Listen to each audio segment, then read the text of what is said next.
अच्छा फारूक भाई, आप क्योंकि अंधेरों में इतने रहे हम, कराची में बहुत लाइट गई है, तो इस बात को आप एग्री करते हैं कि खाली पलके झुका देने से नींद नहीं आती? वाह, सोते वही लोग हैं जिनके घर जनरेटर होता है। अच्छा, वो सोते बराबर वाले जाग रहे होते उसकी आवाज से। आप चाहते हैं कि आपका जनरेटर चले, आप चाहते हैं आपके पंखे चले और बिजली तसलसल से आए, तो पहले मेरे ख्याल में यहाँ जो तारीकी है, जो थोड़ी यहाँ तारीकी है ना, हाय हाय हाय, वहाँ उजाला करना होगा, उसको रोशन करना होगा। तो own Karachi, save Karachi, make Karachi, आप पाकिस्तान को भी अपना लेंगे, बचा लेंगे और बना लेंगे। जिस प्रोग्राम का आप हिस्सा रही हैं और काफी अर्सा रही हैं और लोग आपको उसी प्रोग्राम के साथ मंसूब भी करते हैं, क्या कोई खास वजह हुई या डिसाइड किया कि no it's enough now, I should be doing something of my own? देखिए ऐसा ही है, क्योंकि आई थिंक जब मैंने वो शो ज्वाइन किया था तब एक वक्त ऐसा था या जरूरत थी। 8-9 साल आपने काम किया है? 5 साल तकरीबन मैंने काम किया उनके साथ। अच्छा, ओके। और मुझे ऐसा लगता है कि समहाउ के अब उस शो में मेरी जरूरत नहीं है। हाँ। बहुत काम कर लिया हमने, अब और लोगों को मौका देना चाहिए। अच्छी बात। वाह वाह वाह वाह। लेकिन वो एक लर्निंग प्रोसेस रहा है, बहुत कुछ सीखा वहाँ से। कहना चाहूंगी कि जितना अरसा मैंने वहाँ काम किया उसमें हनी अलबेला का बहुत बड़ा रोल है, क्योंकि इनकी वजह से ही मैंने वहाँ पे इतना अरसा काम किया। अच्छा, और छोड़ा भी नहीं की वजह से? मायरा के बारे में मैं आपको जी। हमने 1-2 ड्रामा सीरियल्स किए और माशाल्लाह इनमें जितनी पोटेंशियल है और फिर जितनी अच्छी इंसान है, बड़ा कम इस तरह का जो है ना वो कॉम्बिनेशन होता है। बाकी मेहनत हर आर्टिस्ट की अपनी होती है और बाकी अल्लाह उस पर मेहरबान होता है। इन्होंने माशाल्लाह बहुत मेहनत की और उस शो में इनके लातादाद कैरेक्टर सुपर हिट हुए, लातादाद। जी जी बिल्कुल, आपने देखा और बड़ी बात है, मीरा और रीमा तो इतना प्यारा बनती है। रीमा अगर इनको बनवाते हैं, रीमा तो ऐसा अभी मुझे मायरा ही रहने दें आप प्लीज। रीमा जी नुमान साहब से पूछ रही है, फारूक सत्तार साहब भी बैठे में। नहीं, बल्कि मुझसे नहीं, बल्कि आप रीमा बन के फारूक साहब से मुझे ज्यादा महसूस होगा। फारूक भाई प्लीज। बल्कि वो उन्होंने, बल्कि सर ये आपने कहा कि अगर नुमान की जगह किसी खातून को बिठा दो तो मैं बेहतर गुफ्तगू कर पाऊंगा। बल्कि मैंने सामिया जी को कहा, मैं कहा मैं सितारों का हाल बता देता हूँ, आप इधर आ जाए। नो वंडर सियासत में ऐसी गॉसिप्स होती हैं तो सहाफत और मीडिया में भी होती हैं। तो अगर हम दरखास्त करें रीमा बन के, अगर कुछ 1-2 सवाल करें आप फारूक साहब से, ठीक है, मजा आएगा। बाई दी ग्रेसों फलापा। और फारूक साहब इतने तैयार, फारूक भाई इतना तैयार हो गए, वो समझ रहे असली रीमा आ गई। फारूक साहब ही असली डॉक्टर साहब बन रहे हैं। कितनी इत्तेफाक की बात है, आप भी डॉक्टर हैं और मेरे हबी भी डॉक्टर हैं। आप मुझे बताइए आप किस चीज के डॉक्टर हैं? मैं मेरे ख्याल में पॉलिटिक्स का डॉक्टर हूँ। वाह वाह वाह वाह। मुझे ये बताइए आपने नोमी के साथ मैचिंग की हुई है? मुझे नहीं पता, जोड़ो तो अल्लाह की तरफ से होते हैं। मैं सदके जाऊं। तो सरकार यहाँ ले लेते हैं एक छोटी सी ब्रेक, जरूरी है।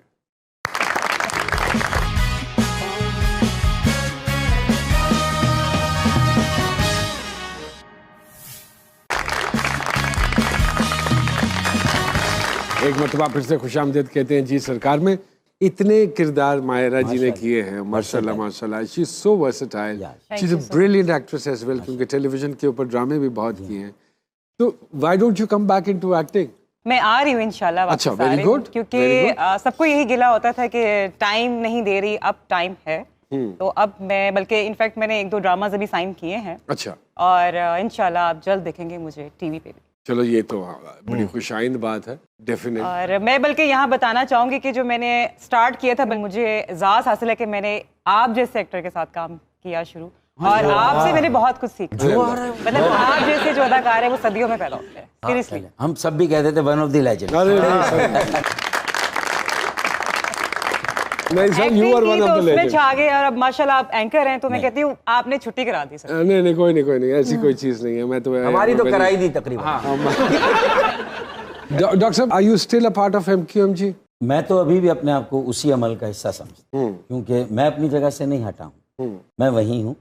और मेरे ख्याल में मुझे ये यकीन है कि जो मेरा स्लोगन है, यूथ को आगे लाकर उनके हवाले करना, मेरे ख्याल में यही एक वो रास्ता है जो पाकिस्तान को, ये तो वही रास्ता है डॉक्टर साहब जो खान साहब ने बिल्कुल, मैं ये पूछने वाली थी एक्चुअली साथ लिया, और आज यूथ उनसे बहुत नाला है, नाराज भी है। तो कल को अगर यही सिचुएशन आपको फेस करनी पड़ गई तो क्या करेंगे डॉक्टर नहीं, साहब? मेरे ख्याल में खान साहब और हमारी शायद हिकमत अमली में मेरी उसमें फ़र्क है कि मैं यूथ को 65% असेंबली में 35 से कम देखना चाहता हूँ। देखना चाहिए, सेनेट में 45 से कम, हाँ। और कौमी असेंबली ग्रेट उसमें आइडिया। 35 से तो कम। आपके ख्याल में खान साहब ये नहीं चाहते? खान साहब ने अमली तौर पे ये नहीं किया, मैं नहीं कहता कि वो नहीं चाहते। Okay. उनकी 3-4 बड़ी मेजर फ्लॉज हैं जो मैं पॉइंट आउट कर सकता हूँ कि उन्होंने एक अपना एहतसाब सेल नहीं बनाया, सिर्फ नैब पे डिपेंड करके मुल्क साहब करप्शन खत्म नहीं करेंगे। सारी जमातों को अपनी पार्टी में ऑफिस बियरर्स और जो इलेक्टेड लोग हैं उनके ऊपर नजर रखनी है। हर साल उनकी बढ़ती हुई जायदाद को, अमलाक को, गाड़ियों को, कारोबार को क्रॉस चेक रखे, मॉनिटर करें।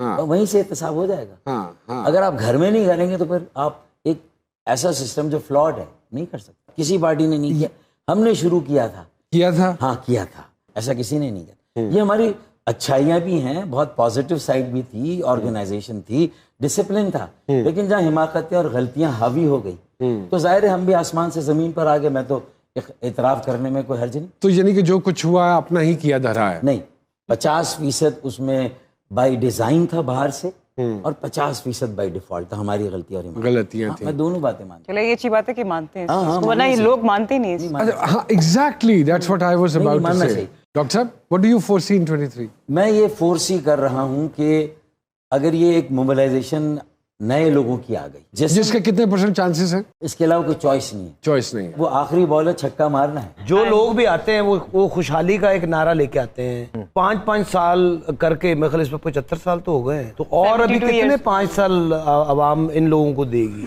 तो खुशहाली की बात करते हैं लेकिन ख्याल सिर्फ अपनी साली का रखें। तो मतलब नेपोटिज्म, साली साले, बहन बहनोई, वही आते हैं सारे। चाचे मामे, भतीजे भतीजियां, भांजे भतीजियां, 24 में भी वही हाँ ये सब इसमें हो जाते हैं। महाराज जी, OTT के आने का क्या क्या एडवांटेजेस हैं वो जरा बताइए। फिर और बहुत सारे इस तरह के प्लेटफॉर्म्स बन रहे हैं, what do you say about that? Is it good, positive? कहीं ना कहीं अच्छा भी है। अगर देखा जाए तो बहुत सारे जो बेरोजगार एक्टर थे उन्हें एक मौका मिला है कि वो काम करें, लेकिन कहीं ना कहीं उसके नुकसानात भी हैं कि लाइक बजट बहुत लिमिटेड हो गए हैं। अब जैसे कोई एक एक्टर एक सर्टेन अमाउंट लेता है तो उससे कहा जाता है कि हमारा बजट नहीं है, वो थोड़ा सा एक प्रॉब्लम हुआ है। बट अब इसके अलावा कोई ऑप्शन नहीं, क्योंकि जिस तेजी से वक्त गुजर रहा है, लोगों के हर बंदे के हाथ में मोबाइल फोन है। जी जी, और पूरी दुनिया लेके पूरी फिर दुनिया रहे के हाथ में मोबाइल फोन है। तो अब टीवी में अगर ये कहूँ कि मैं खुद भी नहीं अपना कोई चैनल पे कोई शो या कोई ड्रामा देख पाती तो ये गलत नहीं होगा, क्योंकि मोबाइल पे ही एक एक्सेस है कि भी मोबाइल से चीज़ देखी और फौरन से उसको बिल्कुल कर लिया। ठीक।